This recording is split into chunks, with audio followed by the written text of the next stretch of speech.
Dylan Mother's Day 啊，有冇孝順你 mother？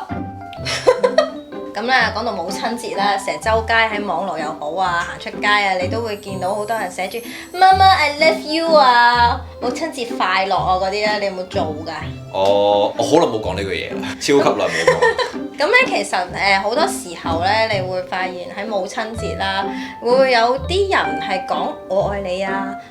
母親節快樂啊，咁其實都有啲矛盾嘅喎。因為其實都有好多嘅朋友，佢哋作為照顧者嘅屋企人，特別係媽媽又好，爸爸又好，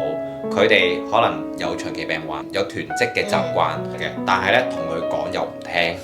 咁啊，然之後中間有好多爭吵啦，咁啊呢啲都係令到佢哋有好多覺得就係、到底我順從佢好啊，